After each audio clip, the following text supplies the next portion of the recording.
ele escreve, ele está declarando que agora nós não vivemos mais para nós.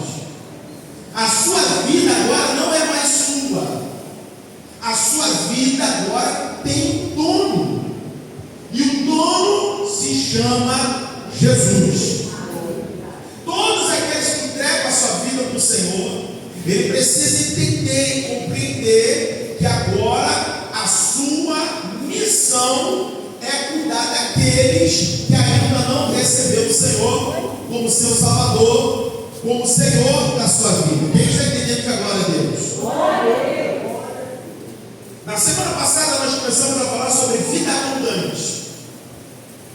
Então a vida, o que é vida abundante, pastor? Uma vida abundante é uma vida que está à procura da plenitude da graça de Deus, onde não falta absolutamente nada. Por quê?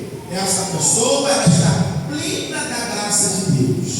Não falta palavra, não falta oração, não falta comunhão, não falta perdão, não falta restauração. Por quê? Jesus ele declarou em João 10:10: o ladrão vem senão matar, roubar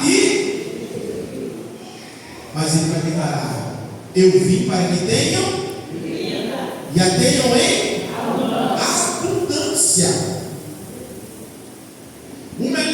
Entenda bem uma coisa: quem deseja, quem quer que você tenha uma vida abundante, nada mais, nada menos do que Jesus Cristo.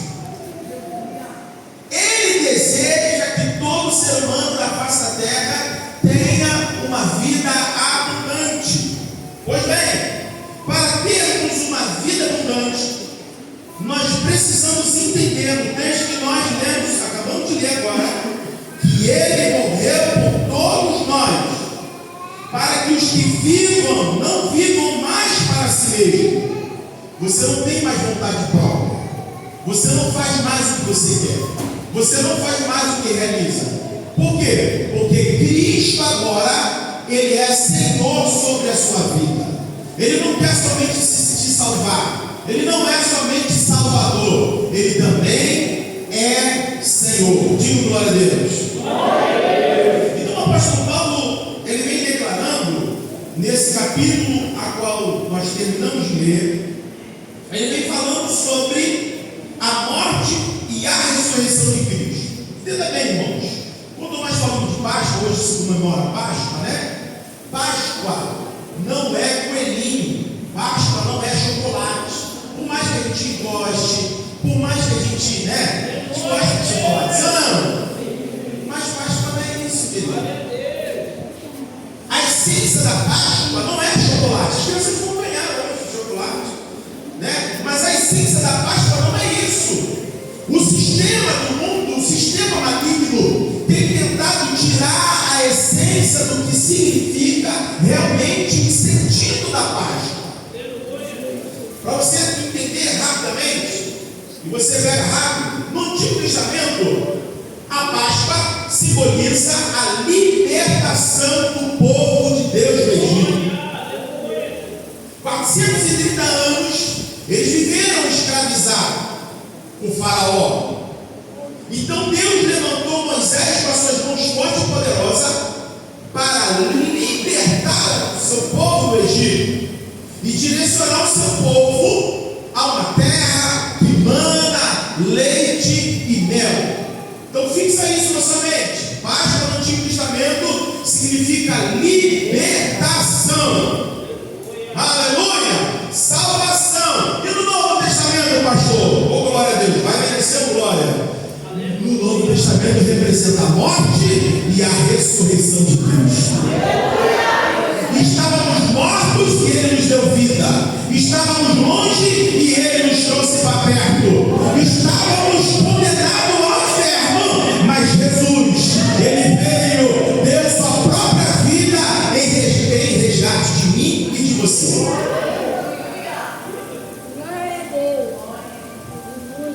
Então nós precisamos entender e compreender que essa obra de Jesus é uma obra que nos trouxe a reconciliação. Enquanto Jesus estava lá na cruz do Calvário, o texto ele vai declarar, se você quiser acompanhar comigo, o texto ele vai declarar, no versículo de número 16, vai dizer assim: assim que nós, daqui por diante,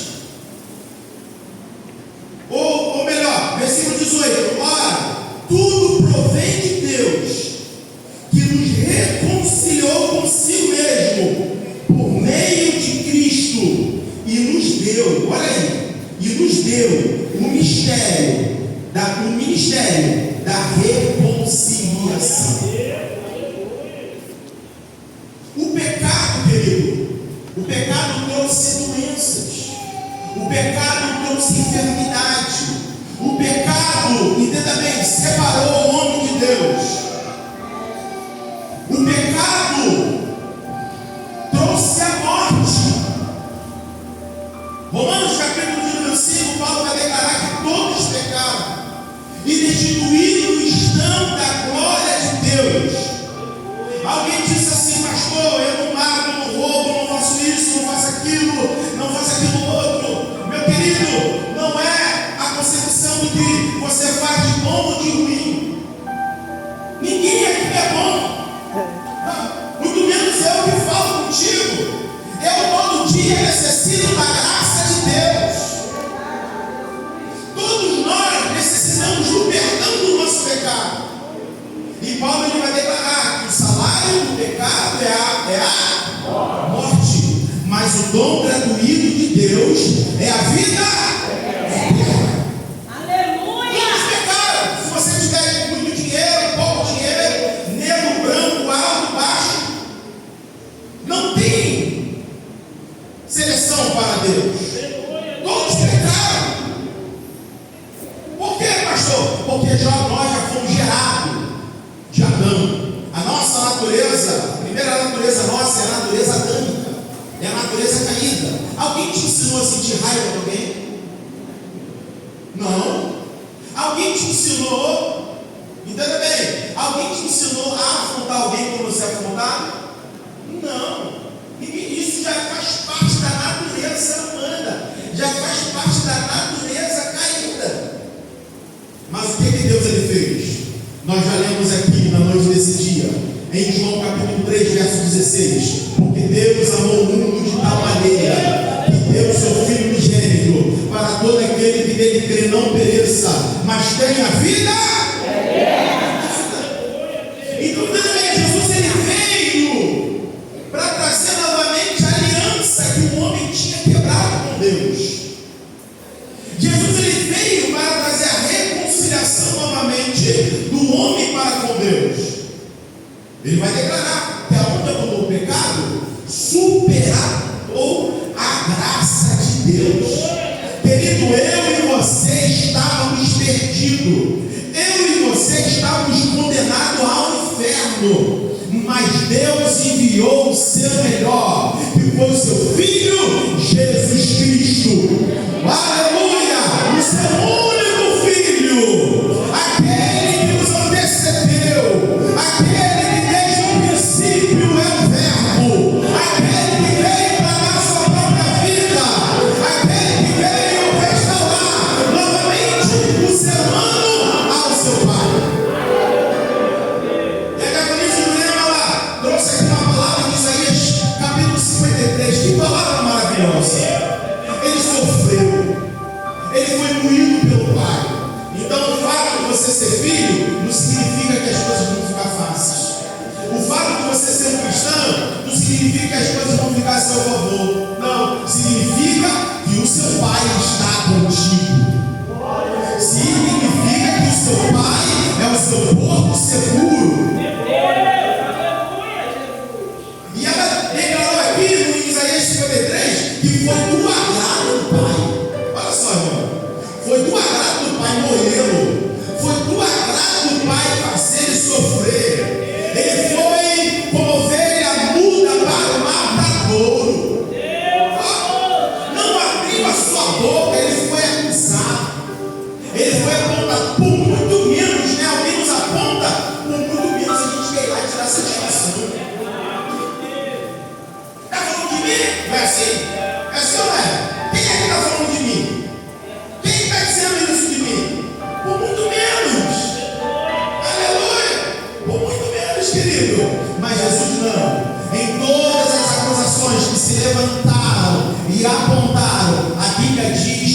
nenhuma palavra de ofensa saiu dos seus lábios. Aleluia. Diga, em Cristo eu tenho uma vida abundante.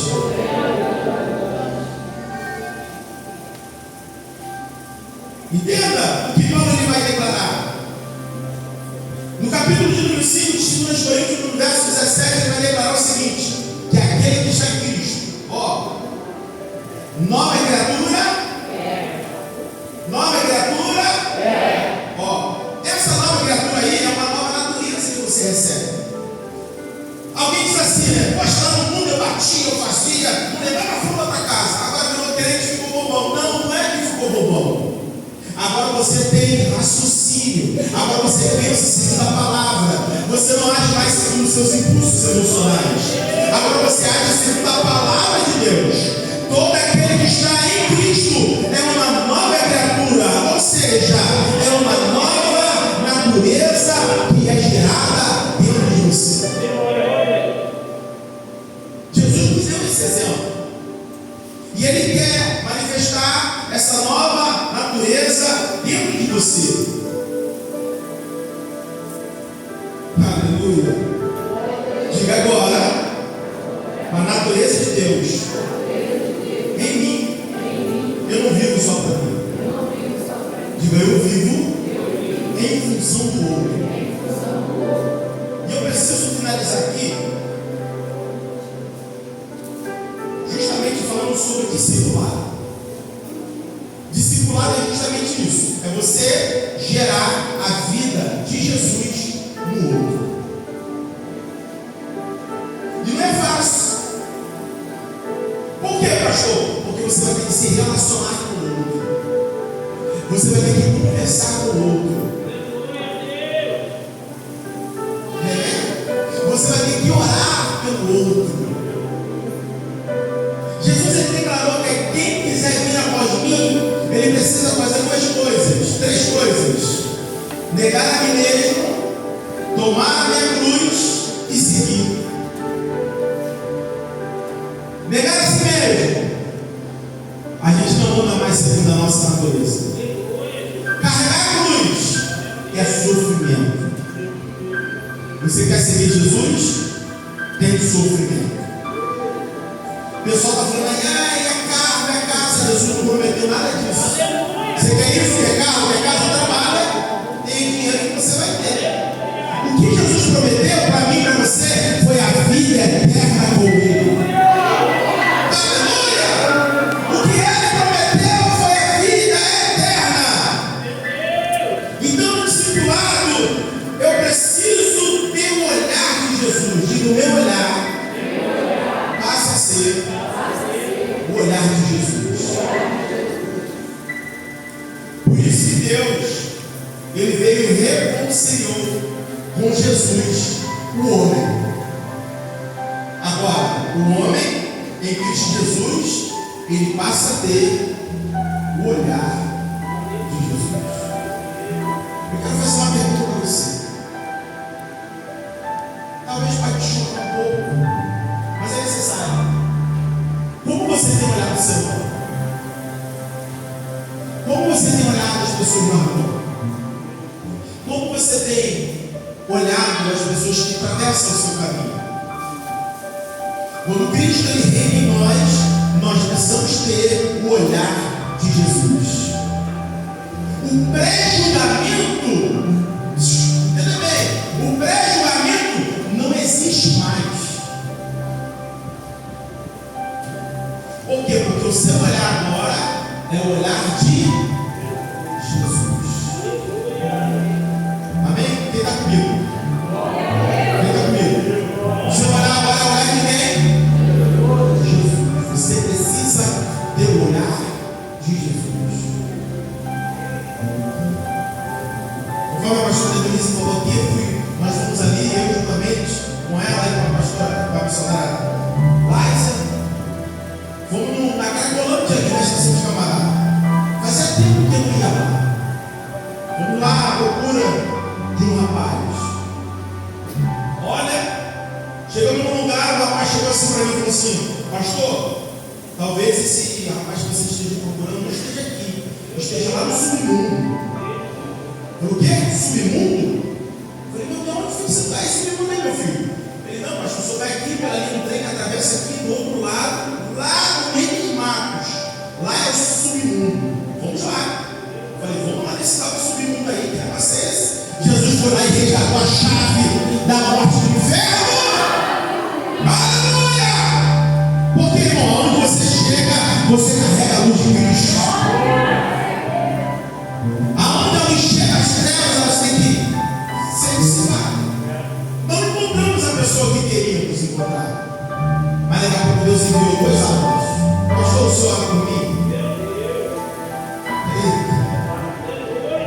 É o ministério da reconciliação. Querido, Deus te chamou para você esquentar banco. Deus te chamou, Deus te separou, Deus te escolheu para você, para a gente visualmente contemplar, adorar o Senhor, cantar, louvar, ver uma peça. Não, existe a tua palavra. Existe alguém que está precisando do seu abraço. Existe alguém que está precisando sentir essa essência que você carrega dentro de você. Você faz parte desse mistério da reconciliação. Fica de pé comigo hoje nesse dia. Você faz parte desse mistério da reconciliação. Oh. Se você faz parte desse mistério da reconciliação, sabe uma coisa? Você não vive agora mais para você. Você agora tem um propósito. E o teu propósito agora é servir no reino de Deus. Servir quem, pastor? Servir